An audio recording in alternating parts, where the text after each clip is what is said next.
Hello everyone! Today, I'd like to go over a budget commander deck that I've built around Balan, Wandering Knight. This deck was actually viewer requested, and while I may not be the best at responding in the comments, I do read them all and consider every suggested commander. Though the way I go about deciding what decks I build makes it so I can't guarantee the speediest of turnarounds. That being said, thank you Kaeda for the suggestion. Sorry it took me so long, and sorry for likely butchering your YouTube handle. As always, I've designed this deck to cost less than $45 at the time of recording, using prices listed by Scryfall, including basic lands at 10 cents each, and the link to the deck list is in the description down below. Now, Balan, Wandering Knight, is a 3/3 legendary cat knight for 2 generic and 2 white mana that has first strike, but gains double strike if 2 or more equipment are attached to it. Additionally, for 1 generic and 1 white mana, you can attach all equipment you control to Balan. So playstyle wise, this deck is going for a Voltron archetype, where aside from Balan, there are very few creatures in this deck, and instead, we'll have a ton of equipment to buff Balan. Being Voltron, this deck is going to be focused on taking people out through commander damage primarily. As much of our equipment will buff Balan's base combat stats, and with double strike, it won't take too long for Balan to be powerful enough to be a major threat. Additionally, a large portion of our equipment will grant evasive keywords such as trample, flying, or unblockable, to make that damage hard to avoid, and potentially make it so Balan can one-shot players. Given that Balan can attach all equipment with its ability, we can make use of some powerful equipment that have expensive equip costs, as we can often just ignore that cost. And I likely won't mention these costs much throughout the video due to this. But that's enough preamble. Let's get into the 99 of this deck, starting out by quickly running through our ramp.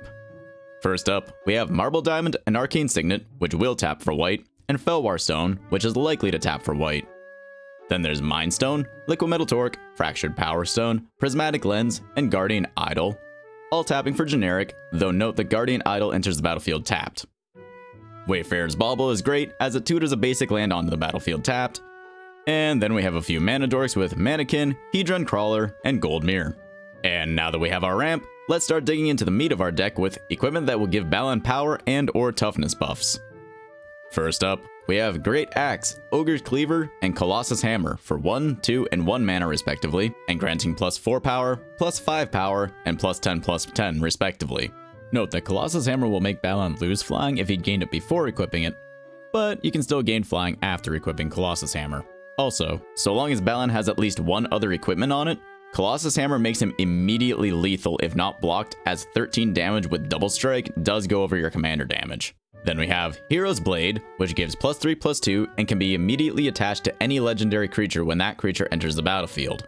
Stratascythe has you search for and exile a land from your library, and then it gives +1/+1 for each land you control with the same name as that exiled land. Here, you'd exile a plains, and spoiler alert, there's 31 basic plains in this deck, so this is likely to give you a fairly hefty buff as the game progresses.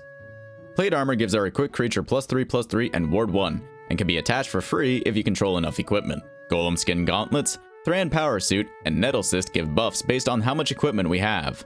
Golem Skin Gauntlets gives +1 power to its equipped creature for each equipment attached to it. Thran Power Suit gives +1/+1 for each equipment attached to the equipped creature, along with Ward 2, and Nettle Cyst gives +1/+1 for each artifact and or equipment you control.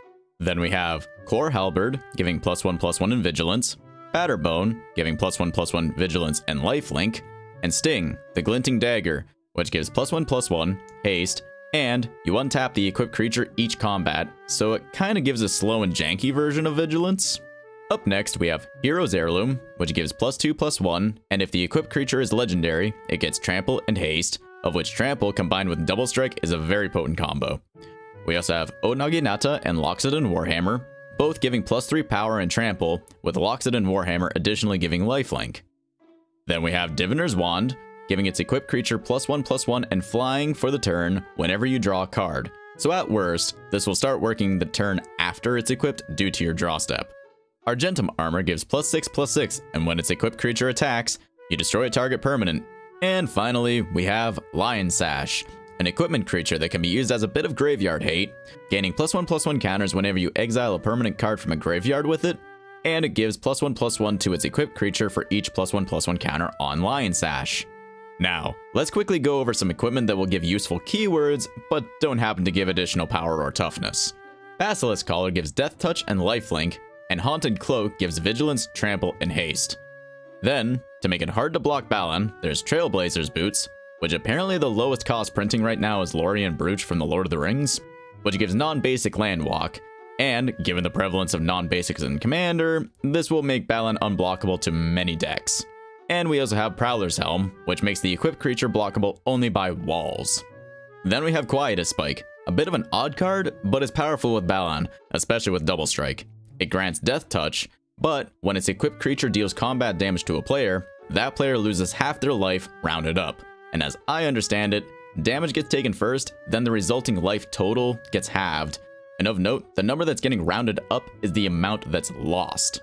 So for example, if the player had 27 health, they lose 13.5 life, rounded up to 14 life lost. So the life total would be 13. And with Double Strike, that sequence happens twice.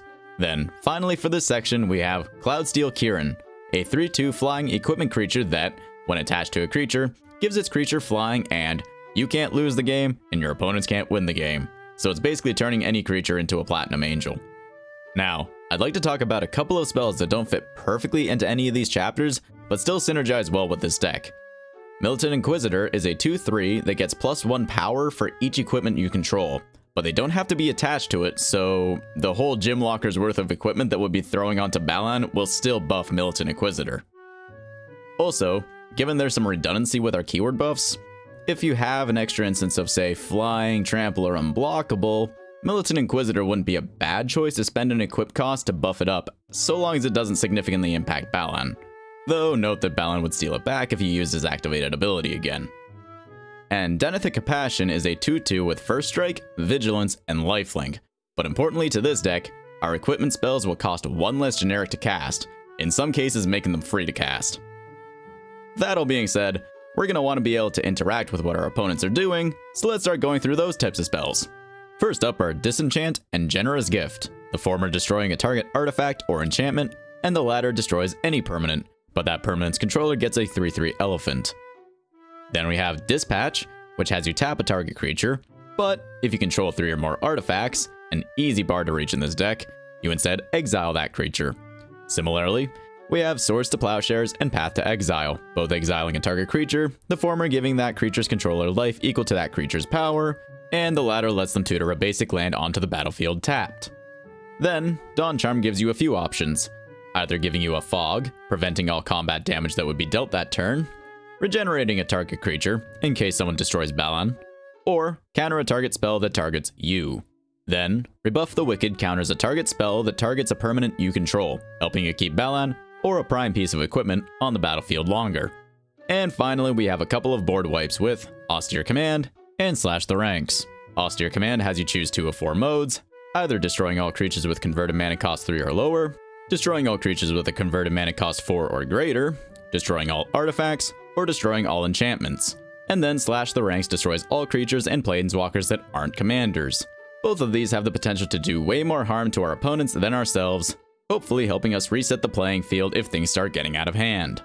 That being said, this is a Voltron deck, making our deck susceptible to targeted creature removal. While Balan can recover fairly quickly, as we can attach all of our equipment for relatively cheap, it's still not great for us to lose our commander, so let's look into some ways that we can protect Balan and ourselves. First up, we have some equipment that gives hexproof, namely Mirror Shield, Swiftfoot Boots, and Mask of Avacyn. Mirror Shield additionally gives +2 toughness and, whenever a creature with Death Touch blocks or becomes blocked by this creature, destroy that creature. Swiftfoot Boots also gives haste, and Mask of Avacyn also gives +1/+2. Then we have Beaming Defiance, an instant that gives a target creature +2/+2 and hexproof until the end of the turn. Then Loran's Escape and Blacksmith's Skill are instants that give hexproof and indestructible until the end of the turn. Loran's Escape also letting you scry 1. Then Take Up the Shield gives a target creature a +1/+1 counter, and then gives it lifelink and indestructible until the end of the turn. And finally, more to protect ourselves, we have Crawl Space, an artifact that makes it so no more than 2 creatures can attack you each combat. Now let's quickly go over our card advantage and card selection, so that we don't peter out in the mid to late game. First up, we have some equipment with Rogue's Gloves, Mask of Memory, and Zephyr Boots. All are activated upon the equipped creature dealing combat damage to a player. Rogue's Gloves simply lets you draw a card, Mask of Memory lets you draw 2, but if you do, you discard 1, and Zephyr Boots has you draw, then discard a card. Zephyr Boots additionally gives the equipped creature flying. Then we have Endless Atlas, which lets you draw when it's tapped with 2 mana, provided you control 3 lands with the same name, which is really easy for us to hit as we have a ton of basic planes in this deck as mentioned earlier. Arcane Encyclopedia also lets you draw when it's been tapped with 3 mana. And then Mind's Eye makes it so, when an opponent draws, you can pay 1 generic and also draw. So, if you leave the mana open after you end your turn, you can at minimum draw on each opponent's draw step, provided there's no shenanigans happening with skip draw steps and the like. Then we have SRAM, Senior Artificer, who has you draw a card whenever you cast an aura, equipment, or vehicle spell, helping you keep that hand well stocked. Then we have Armored Sky Hunter, a 3/3 flyer that, when it attacks, you can look at the top 6 cards of your library and put an aura or equipment card from among them onto the battlefield. And if it were an equipment, you can attach it to a creature you control. Then you put the rest onto the bottom of your library in a random order. And finally, we have a tutor with Open the Armory, which for 2 mana lets you search your library for an aura or equipment spell, which you reveal, put into your hand, then shuffle your library. But now that we've gone through all of our spells, let's quickly run through our land base. There's only a few non-basics in this deck, starting with Myriad Landscape, which can be a small amount of ramp on a land, letting you tutor 2 basics of the same type onto the battlefield tapped. Rogue's Passage can make it so Balan is unblockable provided you can pay 4 mana and tap Rogue's Passage. And then Bonder's Enclave and War Room give you a bit more access to draw, each requiring 3 mana. Bonder's Enclave only lets you draw if you have a creature with power 4 or greater, so after Balan's had at least 1 power buff from an equipment. And then War Room lets you draw if you pay 1 life, as Balan is monocolored. And aside from that, we'll fill the rest of this deck with 31 basic planes. And now that we've gone through the entire deck list, let's look at that price tag. And as you can see here, the cost of this deck is right about $44 at the time of recording, including basic lands at 10 cents each, but not including the cost of shipping and the like. Now, there's quite a number of potential upgrades you may wish to consider for this deck, some admittedly more expensive than others, but all would be very powerful.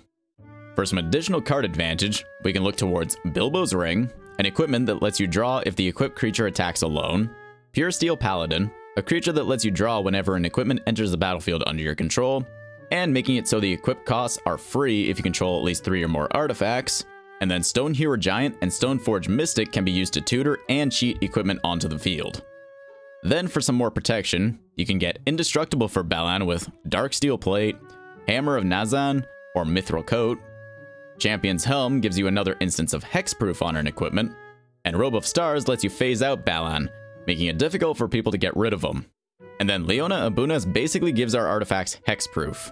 And then finally, for some upgrades, you may want to consider Silent Arbiter, which makes it so that no more than 1 creature can attack or block in a given turn, which for a Voltron deck is pretty handy. That all being said, if you'd like to build, adapt, upgrade, or play with this deck, the link as always is in the description down below.